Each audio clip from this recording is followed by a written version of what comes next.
Imaginez, vous êtes milliardaire. Vous avez 32 ans. Vous contrôlez des empires. Vous achetez tout ce que vous voulez. Vous humiliez qui vous voulez. Votre père a disparu quand vous aviez 7 ans. Vous l'avez détesté pour ça toute votre vie. Mais un jour, vous découvrez la vérité. Une vérité qui va briser tout ce que vous croyiez de vous-même. Et pire encore, cette vérité révèle que l'homme que vous avez le plus méprisé dans votre vie était celui-là même qui a fait de son mieux pour vous aimer du mieux qu'il pouvait. Si vous voulez entendre une histoire qui vous brisera le cœur et le reconstruira, restez avec moi jusqu'à la fin. Laissez-moi vous demander une chose. Si cette histoire vous touche, laissez un commentaire en me disant ce qui vous a le plus touché. Abonnez-vous à la chaîne si vous aimez les histoires qui nous touchent et cliquez sur « J'aime » pour voir d'autres histoires comme celle-ci. Passons maintenant à l'histoire. Le jour se leva dans une grande métropole comme toutes les autres. Le soleil se reflétait sur les vitres des gratte-ciel. Les voitures klaxonnaient dans les rues. La vie quotidienne s'écoulait en bas. Mais là-haut, au 43e étage de l'un des immeubles les plus luxueux de la ville, une toute autre réalité existait. Il s'appelait Marcus Sterling. À 32 ans, il était PDG de Sterling Enterprises, l'une des plus grandes sociétés d'investissement au monde. Sa fortune personnelle dépassait les 4 milliards, 700 millions de dollars. Il possédait des jets privés, des hôtels particuliers, des yachts. Il avait tout ce que l'argent pouvait acheter. Mais il y avait quelque chose en lui qu'aucune somme d'argent ne pouvait acheter. La compassion, l'empathie, l'humanité. Marcus se réveillait chaque matin et voyait le monde divisé en deux catégories. Les personnes importantes, milliardaires, célébrités, PDG, politiciens influents, et le reste, la masse insignifiante qui n'existait que pour servir, des gens comme lui. Il ne voyait même pas les agents de nettoyage, de sécurité ou d'entretien. Pour Marcus, ils étaient pratiquement invisibles. Des meubles qui parlaient, des machines qui faisaient parfois des erreurs. Son bureau occupait tout l'étage, des murs en verre, une vue à 360 degrés sur toute la ville, des meubles italiens coûteux, un bureau en acajou massif qui avait coûté plus de 200 000 dollars. Tout était parfait, tout était froid, tout était vide, même si Marcus ne s'en rendait jamais compte. Il était trop occupé à accumuler de l'argent pour remarquer que sa vie était un désert émotionnel. Son assistante, une femme compétente nommée Jennifer, préparait chaque jour son café exactement comme il l'aimait.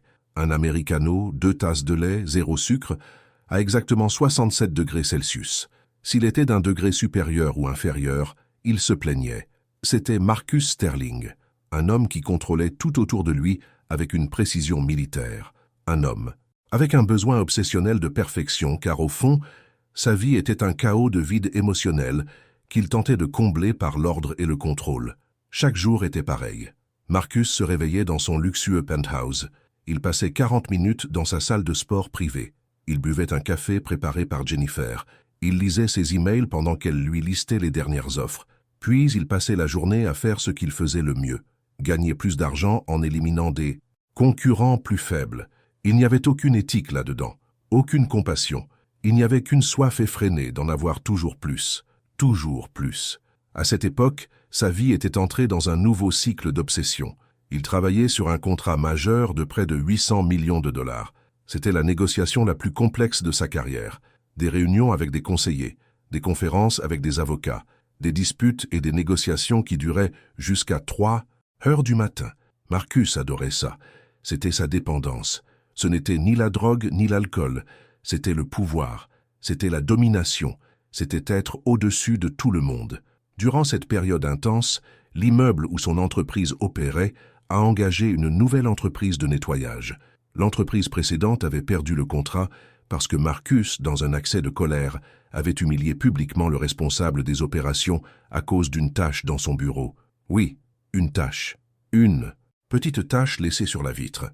Marcus a littéralement crié sur l'homme devant au moins 15 employés, lui disant qu'il était complètement incompétent et que, si la prochaine entreprise n'était pas parfaite, il s'assurerait que je ne travaille plus jamais ailleurs. La nouvelle entreprise, soucieuse de conserver son contrat, envoya sa meilleure équipe, 3 agents d'entretien qualifiés.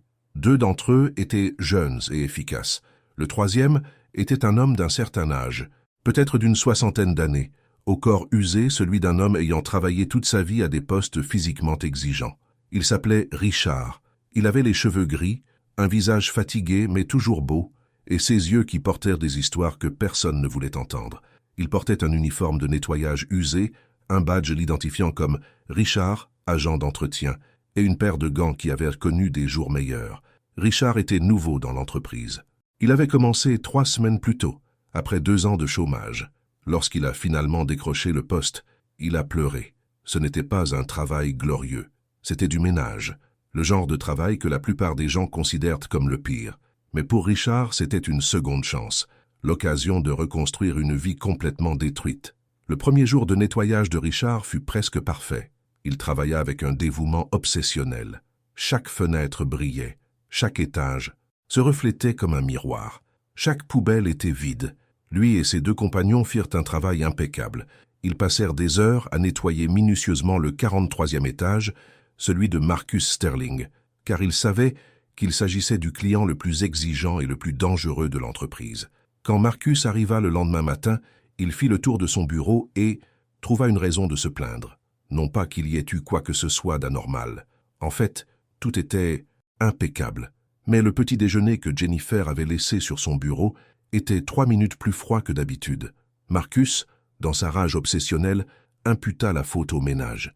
Il blâma plus particulièrement Richard, qui était là à ce moment précis, pour le ménage final avant l'arrivée du personnel. « Toi, le nettoyeur, viens ici !» cria Marcus de loin, désignant Richard d'un geste agressif. Richard était près de la porte, son seau et son chiffon à la main. Il s'approcha, nerveusement, montrant déjà que quelque chose avait contrarié le milliardaire. « Oui, monsieur ?» demanda Richard d'une voix douce et respectueuse. Son accent évoquait une vie ailleurs, avec simplicité et humilité. « Ton ménage était une honte hier soir, » dit Marcus d'une voix plus forte, les yeux plissés. « Tu as ouvert les fenêtres et laissé la température changer. Mon café est presque froid. Froid! Tu comprends le sens du mot « qualité ». Richard déglutit difficilement. Son visage était brûlant. Les autres employés qui arrivaient commencèrent à s'immobiliser observant la scène. Jennifer était assise à son bureau, mal à l'aise, évitant tout contact visuel. « Je m'excuse, monsieur. Je n'ai pas ouvert les fenêtres. Elles étaient déjà... » « Vous me contredisez, » l'interrompit Marcus, sa voix devenant encore plus agressive. « Vous, un homme dans votre position, essayez vraiment de me dire à quoi ressemble mon propre bureau? Quelle arrogance! Exactement le genre de comportement qui maintient des gens comme vous au bas de l'échelle. Vous n'avez aucune idée de comment faire votre travail correctement, n'est-ce pas ?» Richard baissa la tête. Ses yeux se mirent à briller. Pas vraiment des larmes, mais ce moment où l'on sent ses yeux brûler et où l'on sait que les larmes vont couler. « Écoute, Richard, oui, j'ai lu ton badge. Tu es exactement le genre d'échec qui représente tout ce qui ne va pas dans la classe ouvrière de ce pays. Des gens sans ambition, des gens sans qualité. Des gens comme toi sont nés pour servir des gens comme moi et tu n'y arrives même pas. Tu sais l'ironie. Tu considères probablement ta vie comme une réussite parce que tu as trouvé un emploi de femme de ménage. C'est pathétique. » Un silence absolu s'abattit sur la salle. Plusieurs employés avaient déjà détourné le regard, gênés par la scène. Une jeune employée, fraîchement sortie de l'université, avait les larmes aux yeux, tellement elle était gênée par l'humiliation que cet homme avait infligé à un autre être humain. Richard resta planté là, tête baissée, le seau à la main, chaussé de ses gants usés, laissant les mots cinglants de Marcus le pénétrer jusqu'au plus profond de son être. Quand Marcus se lassa enfin de l'humilier et reporta son attention sur ses emails, comme si Richard avait déjà disparu, Richard fit demi-tour et sortit lentement du bureau, chaque pas pesant 1 tonne. Ce soir-là, Richard arriva dans son petit appartement, un studio et demi, coûtant 500 $ par mois, tout ce qu'il pouvait se permettre avec son salaire de femme de ménage. Il s'assit au bord de son lit, en réalité un vieux matelas sur un simple sommier, et pleura. Il pleura fort. Il pleura comme quelqu'un qui avait beaucoup pleuré dans sa vie, mais dont les larmes ne tarissaient jamais. Mais voici ce que vous ignorez encore sur Richard. Et c'est là que l'histoire commence vraiment. Richard n'était pas un homme ordinaire qui avait traversé des moments difficiles. Il avait un secret que personne dans cet immeuble ne connaissait. Un secret qu'il avait soigneusement gardé pendant 25 ans. Un secret qui avait influencé chacune de ses décisions au cours des derniers mois de sa vie. Richard était le père biologique de Marcus Sterling. Et l'histoire de la façon dont il est arrivé à ce point était aussi complexe, douloureuse et profonde que n'importe quel drame humain pourrait l'être. Il y a 25 ans, à une époque et dans un lieu Différent que je ne décrirai pas ici, Richard Sterling, il portait encore le nom de Sterling à l'époque, était un homme complètement différent. C'était un jeune homme, seulement 32 ans à l'époque, exactement l'âge qu'avait Marcus aujourd'hui, une curieuse coïncidence du destin. Richard était un cadre prometteur dans une grande entreprise. Il n'était pas milliardaire, mais il était en bonne voie. Il avait du potentiel, il avait de l'ambition, il avait tout ce que la société pensait, pouvoir lui apporter le bonheur. Il y avait aussi une femme, elle s'appelait Diane. Elle était belle, intelligente, raffinée. Elle venait d'une famille riche et puissante. Richard la rencontra lors d'une soirée d'entreprise et fut immédiatement captivé. Il y avait quelque chose chez elle qui l'attirait profondément, une beauté qui n'était pas seulement physique, mais une présence qui illuminait n'importe quelle pièce. Ils commencèrent une relation, intense, passionnée, mais aussi profondément incompatible. Le problème était que, tandis que Richard souhaitait construire quelque chose de concret, quelque chose qui compte au-delà de l'argent et du statut social, Diane souhaitait exactement le contraire. Elle voulait le pouvoir, elle voulait la richesse, elle voulait toujours être au sommet de la hiérarchie sociale. Ses ambitions ne laissaient aucune place à des choses comme l'amour sincère ou l'engagement sincère. Pour Diane, Richard était une possibilité, quelqu'un qu'elle pouvait façonner à son avantage. Quand Diane est tombée enceinte, tout a changé. Richard était heureux. Il voulait se marier, il voulait être père, il voulait fonder une vraie famille avec de vraies valeurs. Mais Diane avait d'autres projets. Elle avait rencontré quelqu'un de plus riche, un homme nommé Thomas Rothschild, qui était non seulement milliardaire, mais aussi issu d'une lignée de milliardaires. Sa fortune potentielle était infiniment supérieure à celle de Richard. Diane a lancé un ultimatum à Richard. Elle a dit qu'elle était enceinte. Elle a dit qu'elle comptait épouser Thomas. Et c'est là qu'est arrivé le plus douloureux. Elle a dit à Richard qu'il ne pourrait jamais revendiquer l'enfant. Il ne pourrait jamais faire partie de sa vie. S'il essayait, elle le détruirait légalement, financièrement et socialement. Elle avait du pouvoir, des ressources et des relations. Richard n'avait rien à côté d'elle. À cet instant, Richard était confronté au choix le plus difficile de sa vie. Il pouvait se battre. Il pouvait engager des batailles juridiques. Il pouvait tenter de faire valoir ses droits parentaux. Mais Diane lui avait clairement fait comprendre que cela non seulement le détruirait, mais aussi nuirait à l'enfant. Elle était exactement le genre de personne qui agirait ainsi. Puis Richard a fait quelque chose qui lui a demandé plus de courage que tout autre acte de sa vie. Il a tout abandonné. Il a renoncé à son droit de père. Il a quitté la police. Il a coupé tout lien avec Diane, avec son fils, avec ce monde tout entier. Et il a disparu. Pendant les 25 années qui suivirent, Richard vécut une vie de sacrifice délibéré. Il occupa des emplois subalternes. Il ne fit pas fortune. En réalité, il donna la majeure partie de son argent à des œuvres caritatives, à des personnes dans le besoin, à quiconque en avait plus besoin que lui. Il devint l'exact opposé de ce qu'il avait été, un homme riche d'esprit, pauvre d'argent. Pourquoi a-t-il agi ainsi? Pourquoi a-t-il tout abandonné? Parce que Richard a découvert quelque chose de fondamental dans la vie que la plupart des gens passent leur vie à ignorer. Il a découvert que la vraie richesse ne réside pas dans l'argent, elle réside dans le sens. Elle réside dans la compassion. Elle réside dans le fait d'être la personne que l'on souhaite vraiment être, et non celle que la société nous impose. Et Richard croyait que s'il pouvait vivre d'une certaine manière, avec intégrité, bonté, humilité, peut-être, juste peut-être, l'univers, Dieu ou toute autre puissance supérieure pourrait le prendre comme exemple pour son fils. Peut-être que son fils, même s'il ignorait que son père avait vécu ainsi, pourrait apprendre la leçon que Richard avait apprise.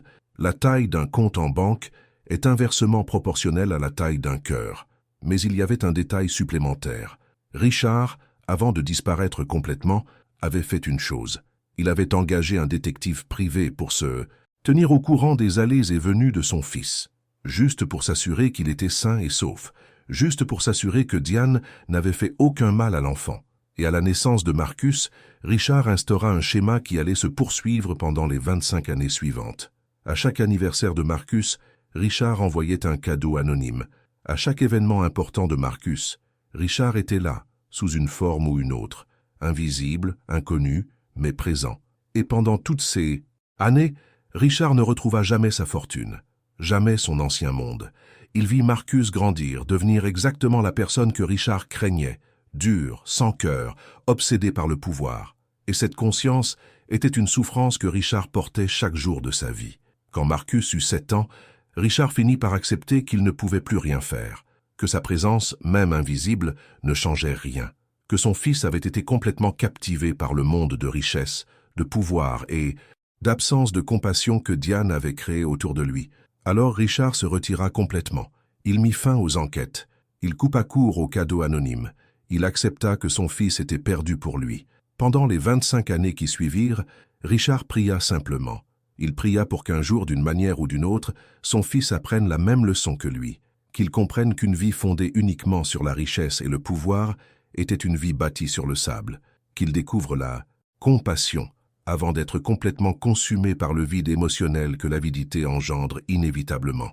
Mais Richard ne s'attendait pas à retrouver son fils ainsi. Il ne s'attendait pas à être humilié par son propre fils. Quand Richard se réveilla le lendemain matin après avoir été humilié par Marcus, il envisagea tout simplement de ne plus y retourner. Il envisagea d'appeler son responsable et de se déclarer malade. Il envisagea de quitter l'emploi qu'il avait obtenu 3 semaines plus tôt. Mais soudain, quelque chose changea en Richard. C'était une sorte de lucidité, une prise de conscience. S'il fuyait maintenant, il fuirait son propre fils. Et Richard avait déjà passé sa vie entière à fuir cette vérité. Peut-être était-il temps d'y faire face. Peut-être, juste peut-être, sa présence là, même invisible, même humiliée, pouvait-elle faire partie d'un plan plus vaste que Richard ne pouvait voir. Richard se réveilla donc le lendemain matin, enfila sa tenue de ménage, prit son seau et ses gants usés, et retourna dans cet immeuble, dans ce bureau du 43e étage, pour nettoyer les espaces de celui qui était son fils, mais qui ne le saurait jamais. Les jours continuèrent ainsi. Richard nettoyait, Marcus humiliait, Richard revenait le lendemain. Chaque rencontre était une petite mort émotionnelle pour Richard, mais il restait. Il y eut un jour qui allait tout changer. C'était un jeudi gris, un jour où le ciel était lourd et gris, comme si l'univers lui-même était triste. Marcus passait une journée particulièrement mauvaise. Le gros contrat de 800 millions de dollars était tombé à l'eau. L'un de ses principaux concurrents l'avait remporté en premier. Ce concurrent s'appelait David Chen, quelqu'un que Marcus méprisait car Chen était exactement le genre d'homme d'affaires intègre, un concept qui lui était totalement étranger. Marcus était fou de rage. Il était arrivé à son bureau ce matin-là en hurlant déjà sur Jennifer, qui ne l'avait regardé qu'avec des yeux effrayés et terrifiés. Il avait crié sur son assistante. Il avait fracassé un stylo coûteux contre son bureau. Il avait passé une série d'appels furieux où il avait littéralement hurlé sur les gens. Quand Richard arriva pour ranger en fin de journée, le bureau de Marcus était en plein chaos. Des papiers jonchèrent le sol. Des plantes avaient été renversées et de la terre jonchait le sol. Une chaise avait été renversée.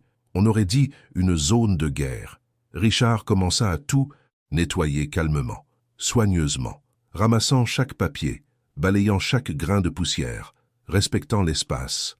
Malgré tout, Marcus était toujours là, adossé à son luxueux fauteuil en cuir, regardant la ville en contrebas par la fenêtre, en proie à sa propre rage.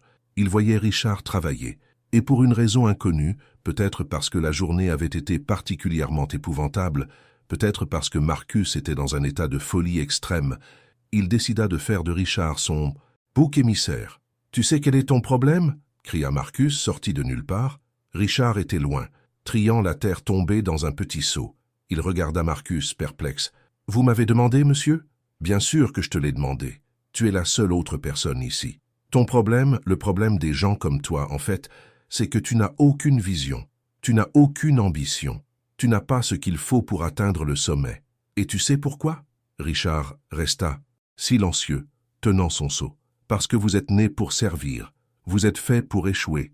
C'est génétique. C'est dans votre sang.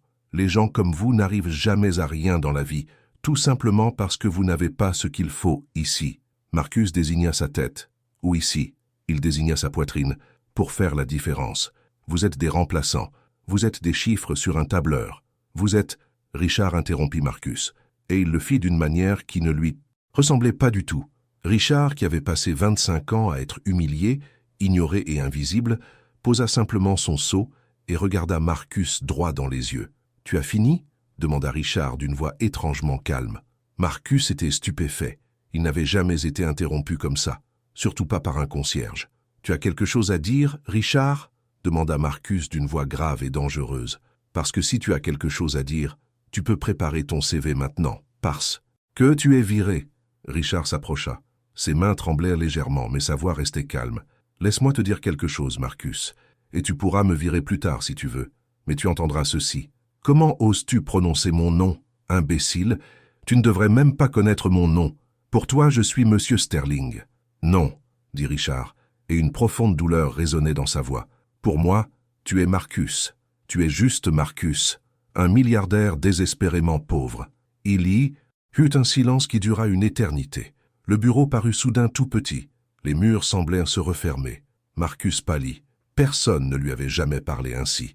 Personne. « Connaissez-vous la vérité ?» continua Richard, la voix tremblante d'émotion contenue. « Vous dites que les gens comme moi sont nés pour servir, que nous sommes des ratés, que nous n'arriverons jamais à rien. Et peut-être avez-vous raison. Peut-être que je n'amasserai jamais 8 milliards de dollars comme vous. Peut-être que j'ai échoué selon vos critères de réussite. » Richard s'arrêta et prit une profonde inspiration. « Mais laissez-moi vous parler de ma réussite. Ma réussite, c'est que je dors bien la nuit. Ma réussite, c'est que, après ma mort, il y aura des gens qui m'aimeront sincèrement.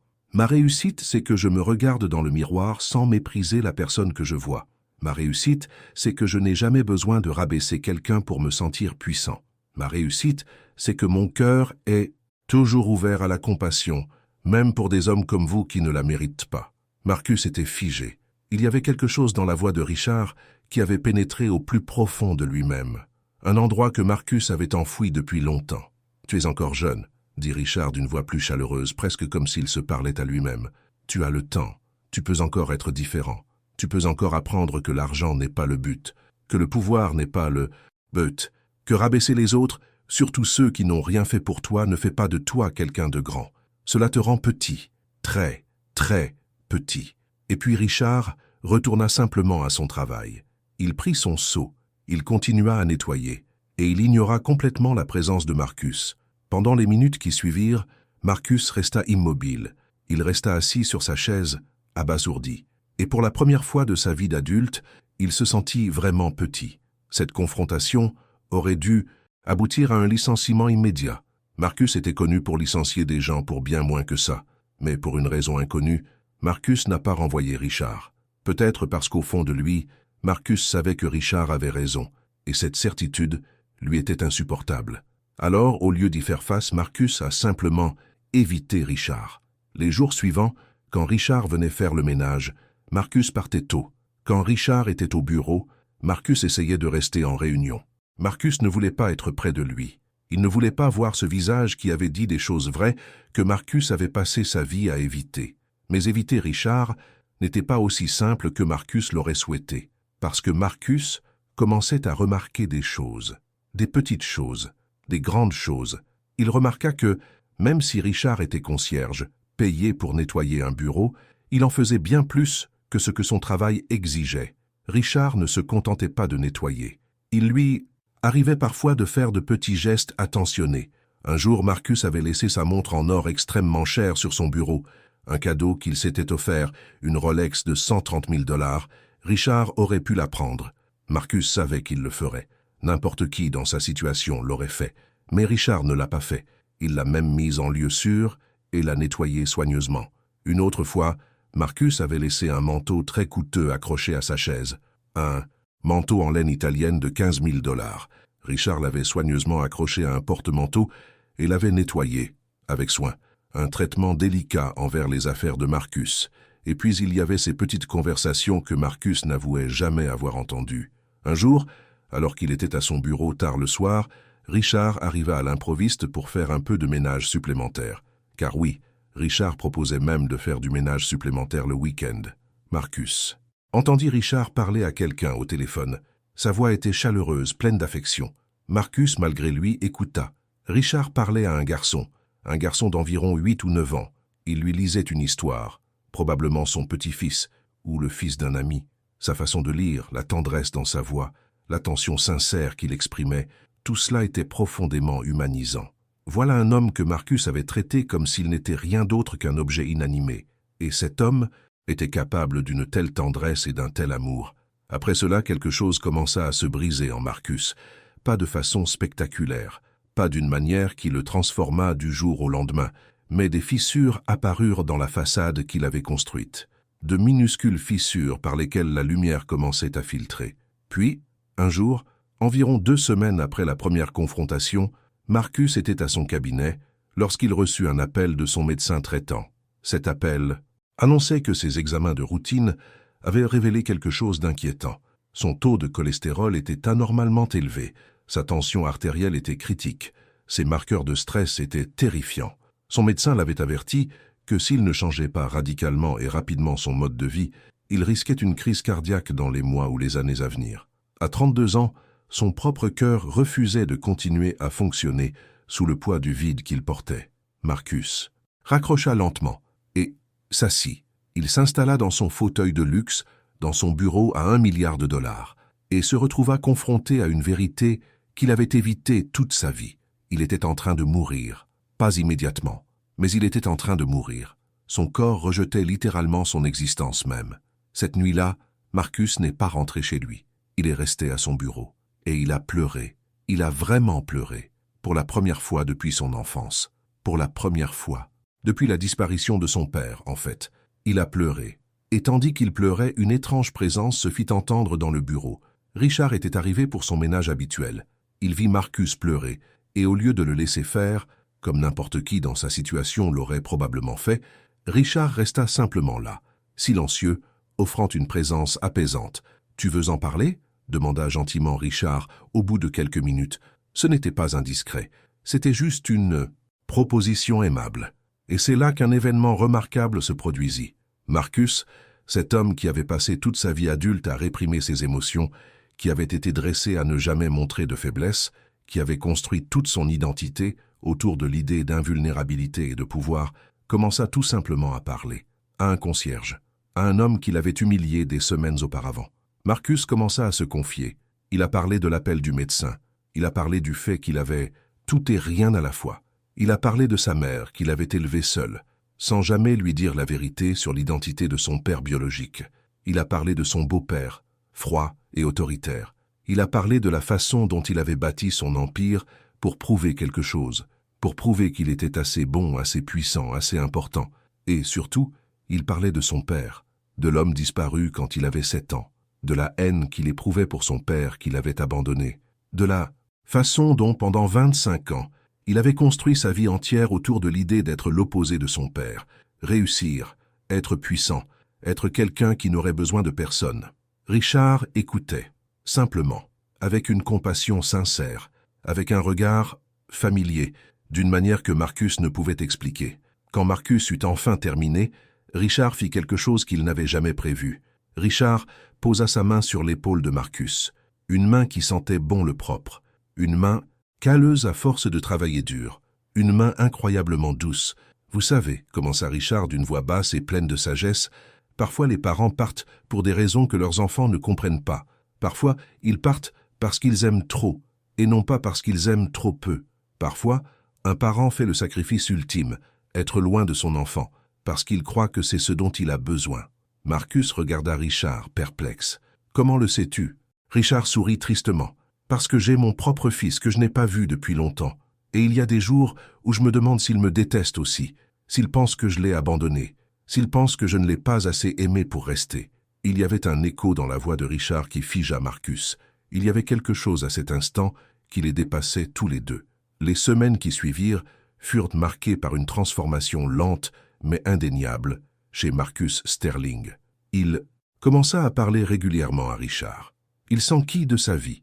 Il écouta les histoires d'un homme qui avait beaucoup vu, beaucoup souffert et beaucoup appris au fil de sa vie. Richard, à son tour, commença à s'ouvrir lui aussi. Pas complètement. Il n'avait pas encore révélé qui il était vraiment, mais il s'ouvrit suffisamment pour que Marcus puisse entrevoir une vie complètement différente de celle qu'il avait imaginée. Une vie où la richesse et le pouvoir n'étaient pas les buts ultimes. Une vie où le sens se trouvait là où on ne l'attendait pas. Richard commença à inviter Marcus après le travail, non pas pour des choses luxueuses. Richard n'avait pas d'argent pour le luxe, mais pour des choses infiniment plus précieuses. Des promenades dans les parcs, des conversations dans des petits cafés où le café coûtait $2 et non 20, Des visites dans des refuges pour sans-abri où Richard faisait du bénévolat le week-end. Des visites dans des hôpitaux où Richard rendait visite à des enfants malades que personne d'autre n'avait jamais vus. Marcus, habitué à une vie d'isolement extrême, entouré de domestiques, commença à voir le monde avec un regard nouveau, des yeux qui savaient qu'il y avait de la beauté dans la simplicité, de la joie dans la bonté, du sens dans la compassion. Et lentement, Marcus commença à changer. Pas complètement, pas du jour au lendemain, mais les fissures qui commençaient à apparaître commencèrent à se développer. La façade de Marcus Sterling, le milliardaire sans cœur, commença à se désintégrer. Un dimanche, il est allé avec Richard dans un refuge pour sans-abri. Il a acheté de la nourriture pour un homme qui dormait dans la rue. Il lui a parlé, vraiment parlé, pas comme on parle à des gens qu'on considère comme inférieurs, mais comme on parle à une personne, à un être humain. Et ce simple geste l'a transformé d'une manière qu'il ne pouvait exprimer. Au travail, les choses ont aussi changé. Marcus n'humiliait plus ses employés. Il commençait à les reconnaître. Il leur demandait leur nom. Il s'intéressait à leur vie. Jennifer, son assistante, fut tellement choquée par ce changement qu'elle demanda à son médecin si Marcus prenait des drogues. Elle n'y croyait pas vraiment, mais c'était réel. Marcus Sterling devenait humain. Richard travaillait pour Marcus depuis 3 mois lorsque la vérité éclata, et elle ne se déroula pas comme prévu. En fait, Richard cherchait encore à savoir comment, ou s'il allait, révéler la vérité. Tout a commencé lorsque Marcus a reçu un appel de son notaire. Son beau-père, celui qui l'avait élevé, était décédé. Il avait été victime d'un AVC. Un AVC survenu rapidement. L'homme si autoritaire, si froid, qui avait laissé si peu de place à l'affection et à l'humanité dans sa vie, était parti en quelques minutes. Et dans son testament, il y avait des instructions précises. Le testateur avait laissé à Marcus une boîte qui ne devait être ouverte qu'après sa mort. Une boîte contenant des documents que Marcus devait lire en personne, en présence de son avocat. Marcus se rendit chez l'avocat cet après-midi-là. Il ouvrit la boîte et découvrit une lettre manuscrite, écrite des années auparavant. Une lettre de son beau-père, Thomas Rothschild. La lettre expliquait tout. Elle expliquait que Marcus n'était pas son fils biologique. Elle expliquait qui était son père biologique. Elle expliquait pourquoi son beau-père avait emporté cette connaissance dans la tombe. Et, avec une honnêteté que seul un homme peut éprouver face à sa propre mortalité, la lettre présentait des excuses. Elle demandait pardon pour ne pas avoir donné à Marcus l'amour qu'il méritait, pour sa froideur, pour avoir appris à Marcus que la richesse et le pouvoir étaient tout ce qui comptait. Et puis, il y avait un nom sur une enveloppe à l'intérieur de la boîte. Un nom que Thomas avait chéri toute sa vie. Un nom qui était la clé de tout. Ce nom était Richard Sterling. Marcus laissa tomber la lettre. Son avocat, qui l'avait lue avant de la lui remettre, lui offrait de l'eau. Marcus avait l'impression de faire une crise cardiaque. En fait, sa poitrine se serrait. Son cœur battait la chamade. Toute sa vision du monde était bouleversée dans les dernières secondes. Richard, son père était vivant. Et selon la lettre, il avait vécu dans une pauvreté choisie toute sa vie. Il avait refusé de revendiquer sa place de père. Il avait disparu de la vie de Marcus, persuadé d'être ce dont il avait besoin. Et il y avait un dernier détail, l'adresse où Richard pouvait être joint, ou plutôt l'entreprise pour laquelle il avait travaillé. Il était, d'après la lettre écrite des années auparavant, employé d'une entreprise de nettoyage. Marcus quitta le cabinet de l'avocat dans un état second. Tout ce qu'il avait appris ces 3 derniers mois prenait un sens nouveau. Tous ces discours sur les pères et les fils, toute cette gentillesse, toute cette sérénité pleine de sagesse. Richard n'était pas seulement un homme sage qui guidait Marcus. Richard était son père qui avait tout abandonné. Son père qui avait encaissé l'humiliation de Marcus sans jamais se plaindre. Son père qui avait aimé Marcus malgré ce rejet. Marcus monta dans sa voiture, une Mercedes de luxe bien sûr, et se dirigea directement vers le siège social. Il ne savait pas exactement ce qu'il allait dire. Il savait seulement qu'il avait besoin de le voir. Il avait besoin de le confronter à cette vérité. Il avait besoin de savoir si c'était vraiment vrai. Il arriva à l'immeuble en fin de journée. Il se précipita au 43e étage. Il trouva Richard en train de terminer son ménage avec son seau, ses gants usés, son uniforme usé. À cet instant, Marcus vit son père. Il le vit vraiment. Il vit la beauté dans la simplicité que Richard avait portée si longtemps. « Tu es mon père », dit Marcus. Ce n'était pas une question, c'était une affirmation. La pièce se tut. Richard se figea. Son seau lui échappa des mains. L'eau éclaboussa le sol qu'il venait de nettoyer. Et pour la première fois depuis que Marcus le connaissait, Richard semblait complètement perdu. « Tu le savais », continua Marcus d'une voix tremblante. « Tu savais qui j'étais depuis le début. Et pourtant, même après t'avoir humilié, même après t'avoir fait souffrir, tu es resté, tu m'as appris, tu m'as aimé. » Richard s'assit lentement par terre. Ses yeux se mirent à briller de larmes. « Marcus, mon beau-père m'a laissé une lettre. Il m'a tout expliqué. Tu m'as renoncé. Tu as renoncé à ta paternité, parce que tu croyais que c'était ce dont j'avais besoin, parce que tu croyais que je serais mieux sans toi. Et laisse-moi te dire que tu avais raison, mais pas comme tu le pensais. » Marcus s'agenouilla près de Richard, cet homme qui avait passé sa vie entière à nettoyer, à servir, à être invisible. « Tu n'avais pas raison, car rester loin de moi m'a permis de mieux réussir. Tu avais raison, car en restant loin de moi, tu m'as laissé le temps d'apprendre mes propres leçons. Et ces leçons ont été douloureuses. Elles étaient humiliantes, mais elles ont fait de moi celle que j'aurais dû être depuis le début. » Richard pleurait à chaudes larmes. Tout son corps tremblait. « Tu as sacrifié 25 ans, continua Marcus. Tu as renoncé à la richesse, tu as renoncé à la reconnaissance, tu as renoncé à ton propre fils pour que j'apprenne que la richesse ne fait pas tout. Et je suis tellement coupable d'avoir mis autant de temps à apprendre. » « Marcus, dit finalement Richard, la voix brisée, je n'ai jamais voulu que tu le saches ainsi. Je voulais juste être près de toi, m'assurer que tu allais bien, voir si je pouvais faire une différence sans détruire ta vie. Tu as fait une différence, dit Marcus. Tu as vraiment fait. Tu m'as sauvé. Tu as sauvé mon cœur de la mort. » Marcus fit quelque chose qu'il n'avait pas fait depuis son enfance. Il serra son père dans ses bras. Et à cet instant, sur ce sol sale du 43e étage d'un luxueux immeuble de bureaux, père et fils se retrouvèrent enfin. 2 décennies et demie de séparation, 2 décennies et demie de souffrance, enfin terminées. Ce qui s'est passé ensuite allait changer non seulement la vie de Marcus et Richard, mais aussi celle de beaucoup d'autres. Après ce moment de transformation au bureau, Marcus a fait ce que beaucoup de personnes à son poste n'auraient pas fait. Il a démissionné. Il a quitté son poste de PDG de Sterling Enterprises. Il a renoncé à ses responsabilités au sein de l'entreprise. Ses actionnaires étaient sous le choc. Ses conseillers tentèrent de le convaincre de revenir à la raison. Mais Marcus était dans son droit, et il ne pouvait rien y faire. Et puis Marcus a fait quelque chose d'encore plus radical. Il a commencé à transférer sa fortune, non pas à des œuvres caritatives classiques, mais de manière stratégique et significative. Il a créé des fondations, il a lancé des programmes, il a utilisé ses milliards pour créer un véritable changement dans le monde qu'il avait si longtemps ignoré. Mais surtout, Marcus a éloigné son père de ce travail de ménage. Il lui a offert une vie confortable.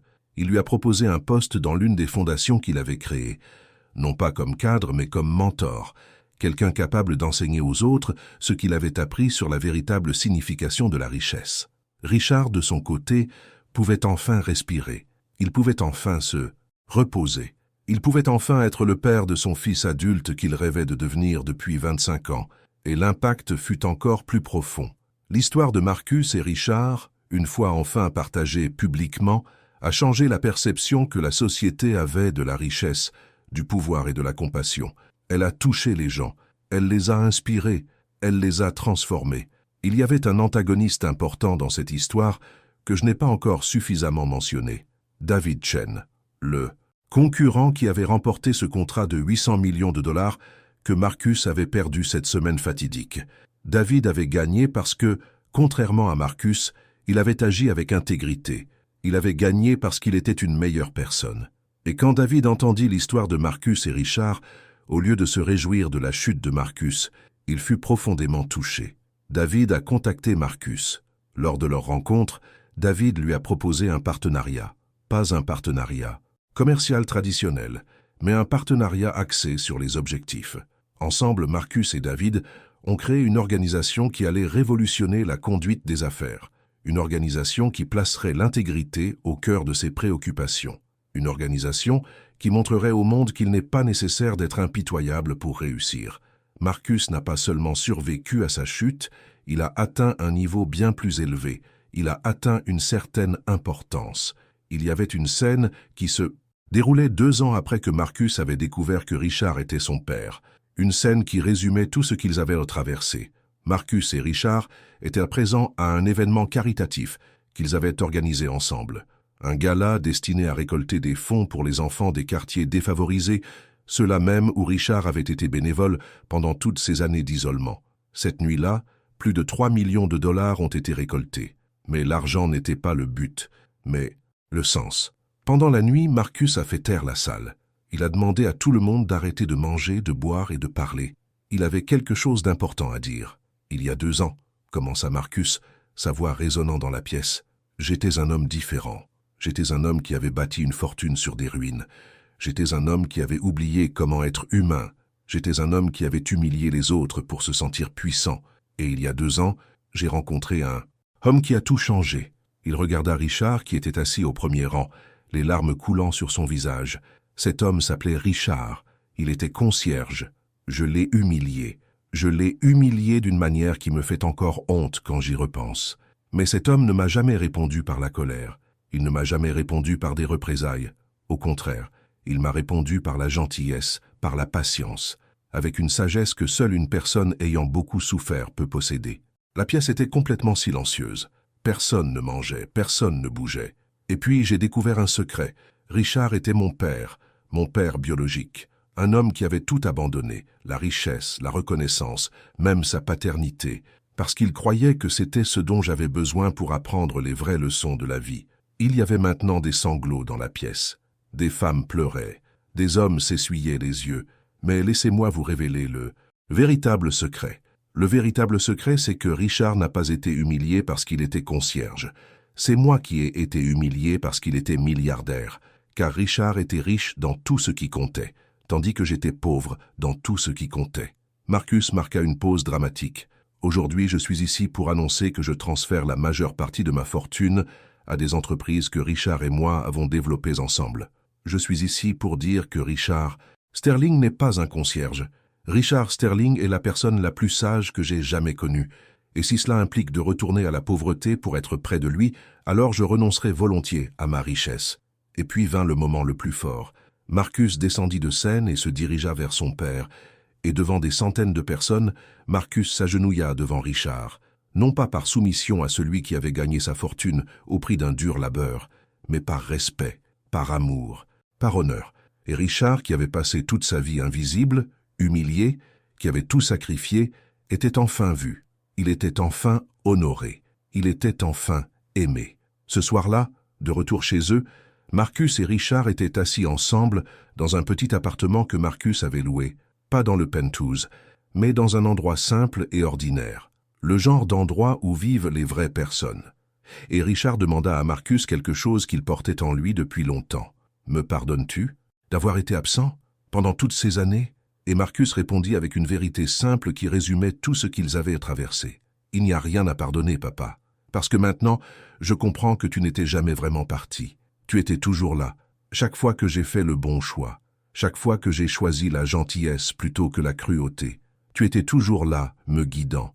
Et cette nuit-là, père et fils purent enfin trouver le repos, non pas dans la richesse matérielle, ni dans le pouvoir matériel, mais dans quelque chose d'infiniment plus précieux, l'amour véritable, la compréhension véritable, la famille véritable. Épilogue. L'héritage. 5 ans après ce jour qui a changé leur vie, l'histoire de Marcus et Richard était devenue mondialement connue, non pas parce que les médias l'avaient découverte et en avaient fait un scandale, mais parce que Marcus et Richard avaient décidé de la partager ouvertement. Marcus a écrit un livre sur son parcours. Un livre qui est devenu un best-seller international. Il ne s'agissait pas de gagner de l'argent, mais de vivre une vie pleine de sens. Il s'agissait de se racheter de vies vides. Il s'agissait de retrouver l'humanité quand on pensait l'avoir complètement perdue. Richard, qui avait passé toute sa vie dans l'invisibilité, était désormais consulté par des PDG du monde entier. Ceux qui avaient rebâti des fortunes sur des fondations vides sollicitaient sa sagesse. Ils recherchaient son savoir pour renouer avec l'essentiel. Mais peut-être plus important que les livres ou le conseil, le véritable héritage de Marcus et Richard résidait dans l'impact qu'ils ont eu sur des gens ordinaires, sur des personnes qui ont su saisir l'histoire et repenser leur propre vie, sur des personnes autrefois dures, froides, obsédées par le pouvoir et la richesse, devenues plus compatissantes, plus bienveillantes, plus humaines. Il y avait un aspect de l'histoire souvent oublié, l'histoire de Jennifer, l'assistante de Marcus, resté fidèle tout au long du parcours. Jennifer s'était épanouie sous la direction du nouveau Marcus. Elle était devenue cadre dans l'une des fondations créées par Marcus. Elle avait trouvé dans son travail un sens qu'elle n'avait jamais imaginé. Il y avait aussi l'histoire de nombreux enfants et familles aidés par les fondations de Marcus. Des vies transformées, des avenirs sauvés, des personnes qui ne sauraient jamais vraiment qu'elles devaient leur seconde chance à un milliardaire qui avait enfin compris que l'argent ne fait pas tout. Et puis il y avait l'histoire de tous ceux qui avaient été humiliés par Marcus durant ces années de PDG arrogant. Certains l'ont sollicité, d'autres lui ont pardonné, d'autres sont devenus ses plus proches collaborateurs pour ses nouvelles initiatives. Car voici la vérité que l'histoire de Marcus et Richard nous enseigne. Il n'est jamais trop tard pour changer. Il n'est jamais trop tard pour apprendre. Il n'est jamais trop tard pour devenir la personne que l'on veut vraiment être. Et il n'est jamais trop tard pour pardonner à soi-même et aux autres. Marcus Sterling a débuté sa vie comme milliardaire après avoir involontairement humilié son père. Il a terminé sa vie en retrouvant son père, en homme ayant appris que la véritable richesse ne se mesure pas en dollars mais en amour, en sens, en compassion. Et Richard Sterling, qui avait passé 25 ans invisible, qui avait enduré une humiliation silencieuse pour être près de son fils, reçut enfin le cadeau qu'il avait désiré toute sa vie, un fils qui le voyait, un fils qui l'honorait, un fils qui l'aimait. Dans cette fin, pas de milliards de dollars, pas de penthouse de luxe, pas de pouvoir des entreprises. Il y avait une famille, père et fils, réunis, enfin chez eux.